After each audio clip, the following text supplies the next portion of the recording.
Hello, dear learners. How are you? Hope you are fine by the grace of Almighty. This is Shubhashish Dash back again with another class for you. And this class has been designed for the student of class 11 and 12. And today our subject is English first paper. And from English first paper, our today's topic is writing email. And the subtopic is informal email. So dear learners, let's start with the question, what is email? চলো প্রথমে আমরা জেনে নেই email কি। Email is a system for sending messages to one or more recipients via telecommunications links between computers using dedicated software or a web-based services. So email হলো তথ্য পাঠানোর পদ্ধতি এক বা একাধিক গ্রহীতার কাছে টেলিকমিউনিকেশন মাধ্যমে কম্পিউটার ব্যবহার করে, অর্থাৎ কম্পিউটার ব্যবহার করে টেলিকমিউনিকেশনের মাধ্যমে এক বা একাধিক গ্রহীতার কাছে তথ্য পাঠানোর পদ্ধতিকেই ইমেইল বলে। ইমেইল হলো ইলেকট্রনিক মেইলের শর্ট ফর্ম। আমরা এখানে কিছু ওয়েব বেসড সার্ভিসের ছবি দেখতে পাচ্ছি, জিমেইল, হটমেইল, ইয়াহু মেইল, এগুলো হলো বিভিন্ন ধরনের ওয়েব বেসড সার্ভিস যেই সার্ভিসগুলোর মাধ্যমে আমরা ইমেইল পাঠিয়ে থাকি। এখন আমরা দেখব ফর্মাল ভার্সেস ইনফর্মাল ইমেইল। দুই ধরনের ইমেইল আমরা পাঠিয়ে থাকি, একটা হলো ফর্মাল ইমেইল অ্যান্ড আরেকটি হলো ইনফর্মাল ইমেইল। এখন আমরা দেখব what is formal email and what is informal email. First, what is a formal email? A formal email is typically sent to someone you do not know well or to someone who is in authority. তাহলে formal email হলো একটি বিশেষ ধরনের email যেটি এমন কোনো ব্যক্তিকে পাঠানো হয় যাকে তুমি সাধারণত চেনো না, অথবা এমন কাউকে যিনি তোমার উপরে আছেন, অর্থাৎ তোমার অফিসের বড় কর্মকর্তা কাউকে তুমি পাঠাচ্ছ। Examples of someone who you might send a formal email to include your professor, a public official, or even a company you are doing business with. তাহলে ফর্মাল ইমেইল সাধারণত যাদেরকে পাঠানো হয়ে থাকে তারা হতে পারে তোমার প্রফেসর অথবা কোনো একজন সরকারি কর্মকর্তা, অথবা তুমি ব্যবসা করছো এমন কোনো একটি প্রতিষ্ঠানের কোনো কর্তৃপক্ষ। তাহলে আমরা বুঝতেই পারছি যে ফর্মাল ইমেইল মানে হলো অফিসিয়াল ইমেইল, আমরা যেগুলোকে অ্যাপ্লিকেশন বলে থাকি, ফর্মাল লেটার যেগুলোকে আমরা বলি। Now what is an informal email? An informal email is written to any relatives, family or friends. There are no particular rules for informal email writing. A person can use any language of his or her choice. তাহলে informal email সাধারণত লেখা হয়ে থাকে কোনো আত্মীয়কে অথবা পরিবারের কোনো সদস্যকে অথবা বন্ধুদেরকে। অর্থাৎ আমরা যেই ইমেইলগুলো আমরা আমাদের আত্মীয় স্বজনকে, বন্ধু বান্ধবকে অথবা পরিবারের কোনো সদস্যকে পাঠাই সেগুলোকে বলা হয়ে থাকে ইনফর্মাল ইমেইল। এবং ইনফর্মাল ইমেইল লেখার নির্দিষ্ট কোনো নিয়ম আসলে নেই। A person can use any language of his or her choice. এবং ইনফর্মাল ইমেইল রাইটিংয়ের ক্ষেত্রে ভাষার কোনো সীমাবদ্ধতা নেই, অর্থাৎ একজন তার পরিচিত জনকে কী ভাষায় লিখবে সেটা একান্তই তার নিজস্ব ব্যাপার, সে যে কোনো ভাষায় সেই ইমেইলটি লিখতে পারে। নাও ফর্মাল ইমেইল, আমরা ইনফর্মাল ইমেইলের পারপোজ দেখব। Purpose of N informal email. Informal email কেন লেখা হয়ে থাকে? Number 1, the purpose of N informal email will depend on it's task. অর্থাৎ ইনফর্মাল ইমেইল কেন লেখা হবে সেটা নির্ভর করবে তার কাজের উপর, অর্থাৎ সেই ইমেইলটি কেন লিখছে। Then some task ask you to provide your friend with some important information. হয়তো কখনো কখনো সেই ইমেইলটি লেখা হবে তার বন্ধুকে কোনো গুরুত্বপূর্ণ তথ্য পাঠানো। While others might ask you to ask for some advice. অথবা সে ইমেইলটি লিখবে তার বন্ধুকে অথবা তার আত্মীয়-স্বজন কাউকে কিছু গুরুত্বপূর্ণ উপদেশ পাওয়ার জন্য অথবা দেওয়ার জন্যও হতে পারে। And then it is common for a friend or relative to ask you something about the place you live while saying that they will be visiting soon. অথবা এমনও হতে পারে একজন বন্ধু তার আত্মীয়-স্বজন বা পরিচিত কাউকে ইমেল লিখবে কোনো একটি স্থান সম্পর্কে জানতে, এটা বলে যে সে ওই স্থানে শীঘ্রই ভ্রমণে যেতে পারে। তাহলে সেখানে তাকে কিভাবে যেতে হবে, কি নিয়ে যেতে হবে, এই সব তথ্যগুলো জানতে চেয়ে ইমেল লিখতে পারে।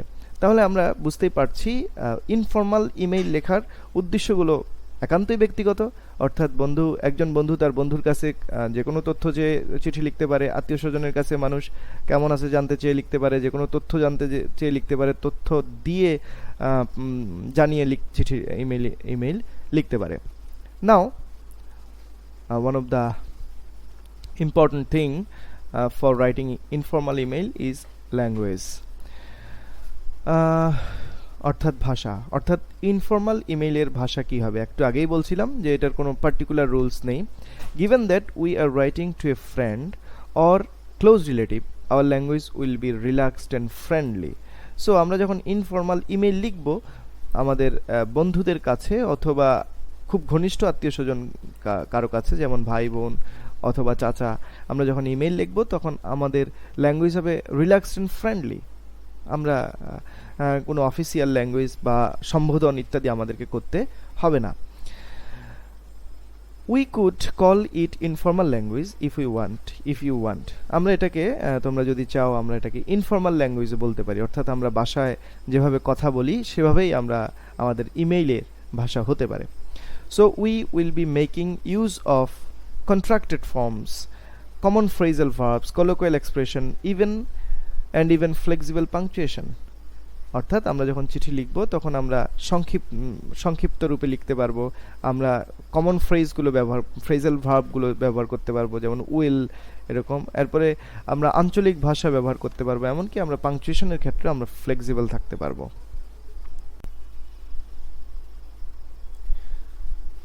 ওকে ডিয়ার লার্নার্স, এবার আমরা ইনফর্মাল ইমেইলের স্ট্রাকচার সম্পর্কে জানব। Number A, one of the cool things about emails is that they always follow the same structure. এটা খুবই চমৎকার বিষয় এই ইমেইল রাইটিং এর, যে আমরা ইনফর্মাল ইমেইল লিখি আর ফর্মাল ইমেইল লিখি, সবগুলোর স্ট্রাকচার কিন্তু একই। অর্থাৎ formal email and informal email follow the same structure. In general terms, we always need an opening and a closing formula, an introductory and closing paragraph, the body which will consist of as many paragraphs as ideas you are asked to discuss. তাহলে সবগুলো ইমেইলেরই একটি opening থাকবে এবং একটি closing formula থাকবে, অর্থাৎ কিভাবে শুরু করব শেষ করব সেইটা একই থাকবে। And introductory and closing paragraph থাকবে, এবং দ্য বডি অর্থাৎ মূল যে অংশটুকু, যেখানে আমরা যতগুলো প্যারাগ্রাফ করা দরকার ততগুলোই করব। যে বিষয়টি আমরা আলোচনা করছি সেই বিষয়টি বর্ণনা করার জন্য যে কয়টি প্যারাগ্রাফ দরকার হয় আমরা সেই কয়টি প্যারাগ্রাফ আমরা দিব। সেই ক্ষেত্রে একটি বা দুটি প্যারাগ্রাফই দেয়াই যথেষ্ট। ইনফর্মাল ইমেইলে আসলে অনেক বেশি তথ্য দেওয়ার কোনো দরকার নেই পরীক্ষার খাতায়, সেখানে একটি বা দুটি প্যারাগ্রাফ লেখাই যথেষ্ট। এরপর common topics. What are the common topics of informal email?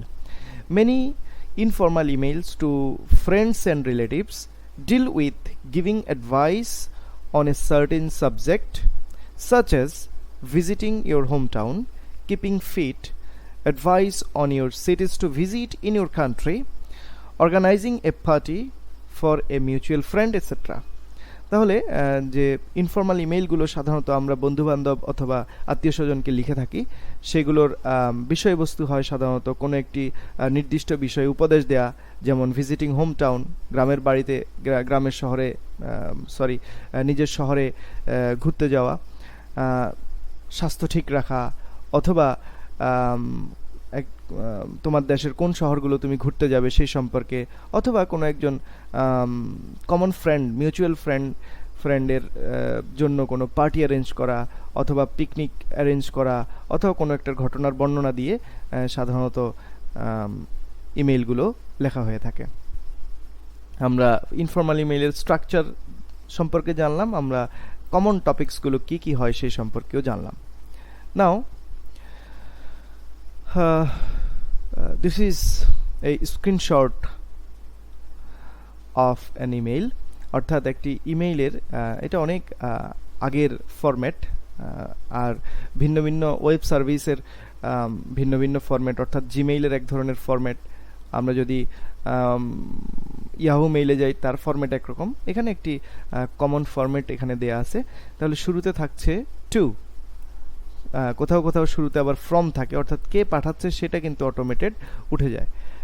এখানে দেয়া আছে শুরুতে to the person the email is for, অর্থাৎ যাকে ইমেইলটি লেখা হচ্ছে তার ইমেইল অ্যাড্রেসটি এখানে হবে। তো ইমেইল অ্যাড্রেসে সাধারণত শুরুতে নাম থাকবে, তারপরে অ্যাট থাকবে, এরপর ইমেইল অ্যাড্রেস অর্থাৎ ওয়েব সার্ভিসের নাম থাকে, জিমেইল হলে gmail.com অথবা yahoo.com অথবা hotmail.com ইত্যাদি।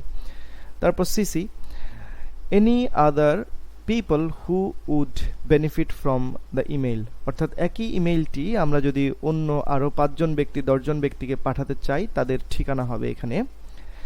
তারপর বিসিসি, অর্থাৎ সিসি মানে কার্বন কপি, বিসিসি মানে ব্লাইন্ড কার্বন কপি। তাহলে ব্লাইন্ড কার্বন কপি আমরা আরও কয়জনকে পাঠাতে পারি, সেই ক্ষেত্রে এখানে তাদের নামগুলো হবে সেম এস সিসি, অর্থাৎ সিসিতে আমরা যেমন 5 জনের নাম দিতে পারি, এখানেও আমরা 5 জন 10 জন 20 জন 100 জনের নাম ইমেইল অ্যাড্রেস দিতে পারি। তবে এই ক্ষেত্রে only no one can see this address, অর্থাৎ এখানে আমরা কাদের অ্যাড্রেসগুলো লিখছি কাদের নামগুলো দিচ্ছি তারা সবাই কিন্তু জানতে পারবে না, শুধুমাত্র ডেস্টাইন্ড রিসিপেন্ট যিনি অর্থাৎ উদ্দিষ্ট গ্রহীতা শুধু এইটি দেখতে পাবে।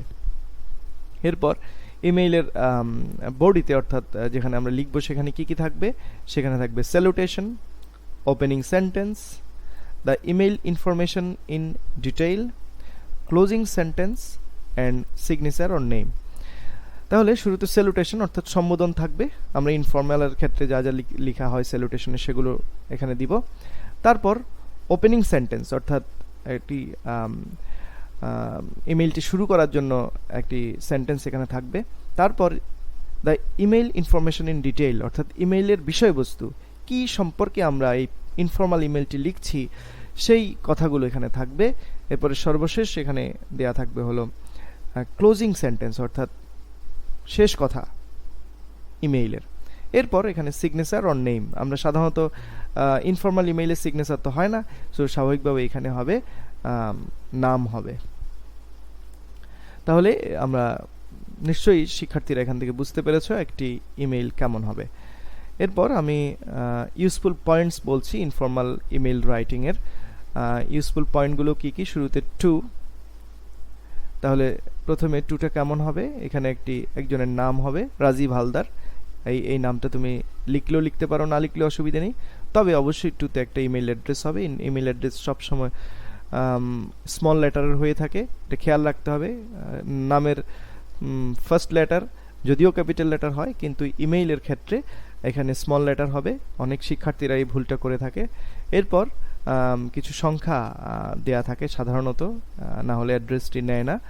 এরপর অ্যাট, এবার যে সার্ভিস প্রোভাইডার, জিমেইল হলে জিমেইল, হটমেইল হলে হটমেইল, ইয়াহু হলে ইয়াহু, আমি বলেছি। এরপর সিসি কার্বন কপি দিতে হয় না, সাধারণত লিখতে হয় না, এটা যদি চায় তাহলে লিখবে, না চাইলে এই সিসি বিসিসি লেখার দরকার নেই। সেই ক্ষেত্রে নাম এবং ইমেইল আইডি এক বা একাধিক, নাম এবং ইমেইল আইডি এক বা একাধিক, সিসি বিসিসি এটা সব সময় লেখার দরকার হয় না, অর্থাৎ না চাইলে লেখার কোনো প্রয়োজন নেই, এগুলো ব্ল্যাঙ্ক থাকবে, খালি থাকবে।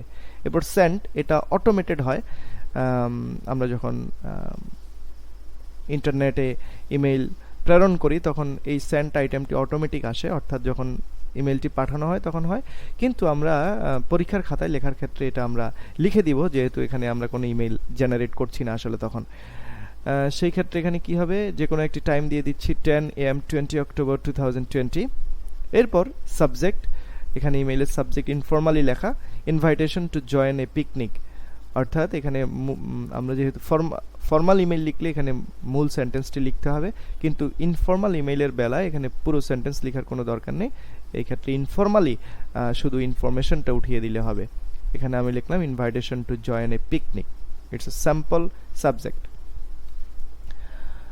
দেন useful phrase reference. Informal email এ আমরা কি কি বিশেষ বিষয়গুলো মনে রাখবো আমি এখানে বলছি। প্রথমে হলো গ্রিটিংস, সম্বোধন। সাধারণত ইনফর্মাল ইমেল শুরু হয় ডিয়ার দিয়ে। So dear plus first name, যেমন dear Ritu. Asking about them, অর্থাৎ ফার্স্ট লাইন যেটা আমরা লিখি সেখানে আমরা তাদের সম্পর্কে জিজ্ঞেস করব, hi, how are you things, how is it going. Then referring to the news, এরপর আমরা কি নিউজ সম্পর্কে তার কাছে জানতে চাচ্ছি বা জানাতে চাচ্ছি সেটা আমরা লিখবো এখানে great news about dot dot dot, অথবা গ্ল্যাড টু হিয়ার দ্যাট, অর্থাৎ তার কোনো খবর আমরা শুনতে পেরেছি, সেই ক্ষেত্রে আমরা লিখবো glad to hear that you have won the first prize, এইরকম। গিভিং নিউজ, যদি আমরা কোনো খবর দিতে চাই সেই ক্ষেত্রে আমরা বলবো listen, did I tell you dash dash dash, অথবা you will never believe what happened in the last day, গতকাল কি ঘটেছে তুমি বিশ্বাস করবে না। তো এই ধরনের ইনফর্মাল ল্যাঙ্গুয়েজ এখানে আমরা ইউজ করব। মেকিং সাজেশন, আমরা যদি তাকে কোনো পরামর্শ দিতে চাই সেই ক্ষেত্রে লিখবো why don't you, maybe you could dot dot dot.